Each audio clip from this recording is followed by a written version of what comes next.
ये एक मंजिल है तो रास्ते भी होंगे और एक मेंटर भी जो मुश्किलों को आसान बना दे। नतीजे संयोग नहीं होते, दूसरों से बेहतर स्कोर होते हैं। GS Score, an institute for civil services. Good career is a process, and mentoring at GS Score is driven by primarily two objectives. One is empowerment and another is excellence. This is what we are known for. कामयाबी की राह पर 1000 से भी ज्यादा निशान। GS Score।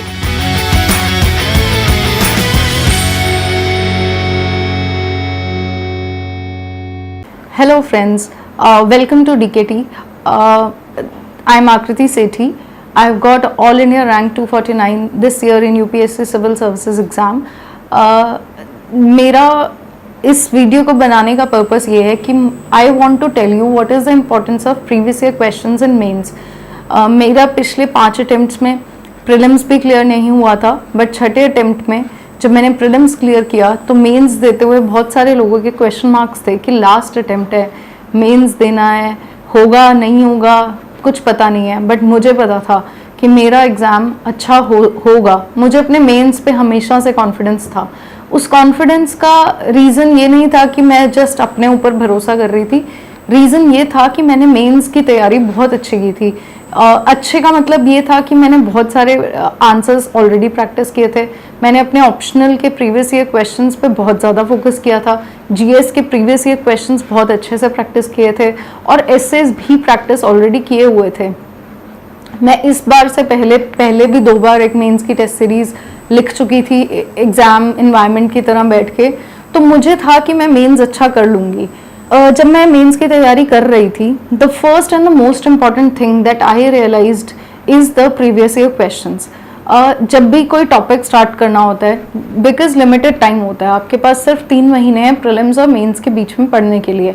इस 3 महीने में आपको सिलेबस को भी 2-3 बार रिवाइज करना है, आपको टेस्ट्स भी अटेम्प्ट करने हैं, आपको जीएस और ऑप्शनल में बैलेंस भी बनाना है, आपको स्पीड भी लेके आनी है अपने आंसर्स में, ऐसे भी प्रैक्टिस करना है और वैल्यू एडिशन भी करना है, करंट अफेयर्स भी पढ़ने हैं। There are endless things to do, but one thing that will always give you the best outcome with the minimum investment is the previous year questions. Why? मैं last 3 महीने से, जनवरी में मेरा इंटरव्यू हो गया था 31 जनवरी को, उसके बाद रिजल्ट आने में 23 मई तक 3 महीने का टाइम था ऑलमोस्ट। इस 3 महीने में मैंने 6 इयर्स के प्रीवियस ईयर क्वेश्चंस के ऊपर 100 मॉडल आंसर्स लिखे हैं। इस आंसर्स को लिखते हुए मुझे ये रियलाइज़ हुआ कि अगर कोई अच्छे से इन प्रीवियस ईयर क्वेश्चंस और आंसर्स को कर लेगा, ना सिर्फ वो यूपीएससी की लैंग्वेज और डिमांड को समझेगा, बट क्या आंसर को बेटर करना है, कैसे बेटर करना है, और ये जो फालतू के आंसर्स हम इधर उधर से अटेम्प्ट करने की कोशिश करते हैं, ये रिड्यूस हो जाएंगे। हमारे एफर्ट्स स्ट्रेटेजिकली ऐसे डायरेक्शन में अलाइन हो जाएंगे जो कि हमें 100% आउटकम लेके आएंगे। So why it is important? First is कि हमें यूपीएससी की डिमांड समझ आएगी कि क्या लैंग्वेज यूज़ करनी है और कैसे एक पार्ट सब पार्ट को आइडेंटिफाई करना है और कितने मार्क्स में लिखना है, किस कंटेंट के साथ लिखना है, किस क्वालिटी के साथ लिखना है।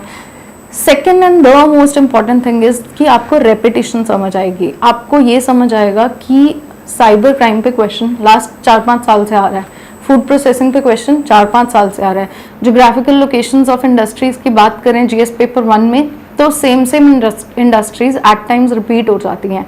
प्राइमरी रॉक्स अगर आपको डायरेक्टली नहीं पता लेकिन आप फॉलो कर रहे हैं प्रीवियस ईयर क्वेश्चंस, तो आपको थोड़ा सा समझ आ जाएगा। जब मैं इस बार मेंस की तैयारी कर रही थी तो 1 हफ्ते पहले की बात है, जीएस से पहले एक रबड़ इंडस्ट्री न्यूज़ में थी, बिकॉज कोविड की वजह से रबड़ इंडस्ट्री की डिमांड ज़्यादा हो गई थी। तो one of my friend, because he was also involve in this process with me, तो ही टोल्ड मी कि ये क्वेश्चन पक्का आएगा रबड़ इंडस्ट्री पे, and I was awestruck to see the same question in the GS paper 1।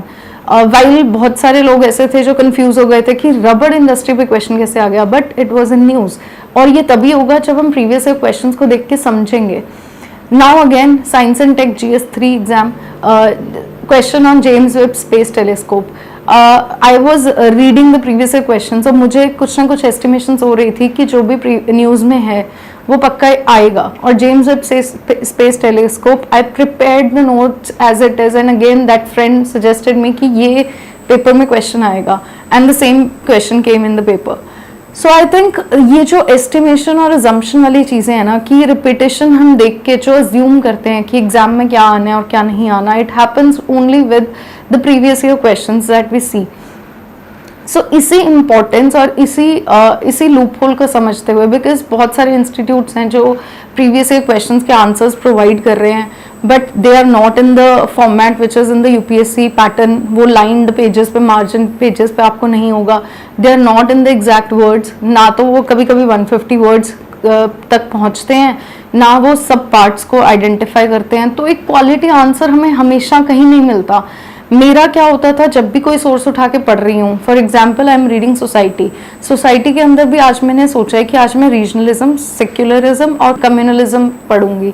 अब इन तीनों topics पे मेरा सबसे पहला अप्रोच ये होती थी कि मैं सिर्फ रीजनलिज्म पे देखूं कि क्या क्वेश्चंस आए हैं पिछले 3-4 साल में या 5 साल में. तो मैं वो रीजनलिज्म के क्वेश्चंस देख के वहीं छोड़ देती थी, फिर टॉपिक पढ़ती थी, and then I try to write those previous year questions. पर लेकिन आंसर्स के लिए कोई अच्छे मॉडल आंसर्स नहीं मिलते थे, तो इवैल्यूएशन करना अपने ही आंसर्स को मुश्किल था. इसी लूपहोल को समझते हुए हमने GS1 की नोटबुक बनाई है. इसके अंदर लास्ट 6 इयर्स के हैंड रिटन आंसर्स हैं जो कि मैंने खुद लिखे हैं, और ये GS पेपर 3 है जिसमें मैंने और all India rank 70 Aditya Sharma ने आंसर्स लिखे हैं. जैसे ये GS पेपर 1 की बुक है, इसमें इंडेक्स हमने डिवाइड किया art and culture, history, geography और सोसाइटी में. आर्ट एंड कल्चर के अंदर ये आपको इंडेक्स पे मिल जाएगा कि कौन सा क्वेश्चन कौन सी ईयर का कौन से पेज पर है. This is some of the note which I have given कि कहाँ पे कौन से क्वेश्चन में कौन सी चीज़ें देखने वाली हैं, which is important to be noted, and this is how the book looks. ये सब हैंड रिटन फॉर्म में है. इसके अंदर हमने प्रॉपर क्वालिटी का ध्यान रखा है, क्या क्या सब पार्ट्स और पार्ट्स हैं क्वेश्चन में, इनको आइडेंटिफाई किया है, क्या कीवर्ड्स होने चाहिए, कहाँ पे डायग्राम आना चाहिए, कहाँ पे नहीं आना चाहिए, कैसे मैप्स ड्रॉ करने चाहिए, कैसे हमें स्पेस का यूटिलाइज करके मैक्सिमम बेनिफिट लेना चाहिए, क्या कमेटीज़ की रिकमेंडेशन कहाँ यूज़ करनी है, फैक्ट्स कैसे यूज़ करने हैं. इन सब चीज़ों को हमने ध्यान में रखते हुए इन आंसर्स को लिखा है और इसे एक बुक फॉर्मेट में हम आप लोगों तक पहुँचा रहे हैं. आई होप कि आपको ये बुक पढ़ के अच्छा लगे, and it is not that कि this book is only because of me, it is because I want कि जो मुझे लगा कि लूप होल्स हैं वो आगे उन एस्पिरेंट्स को फॉलो नहीं करने पड़े जिनको ये बुक मिल जाएगी easily. So if you understand the demand of the previous year questions, that is the most important thing in the mains examination. अगर आप नेक्स्ट ईयर मेंस दे रहे हैं तो प्रीवियस ईयर क्वेश्चंस पे प्लीज़ फोकस कीजिए और अच्छे से आंसर्स लिखिए, आंसर राइटिंग प्रैक्टिस बहुत अच्छे से कीजिए, and I am sure in one go anyone can clear the mains वाला hurdle. So with all my best wishes, I am attaching the link of this book in the description box. आप description box से इस link पे जाके इन books को देख सकते हैं और अपने लिए ऑर्डर कर सकते हैं. अगर ये बुक्स आपको अच्छी लगी तो प्लीज़ इसे शेयर भी कीजिएगा. And thank you for the DKT to giving me this chance to release the book from this platform. I am really grateful and thankful to DKT for giving me this chance. I wish all the aspirants a very good luck, and for everything, anything you do in your future, all the best from my side. Thank you to all of you.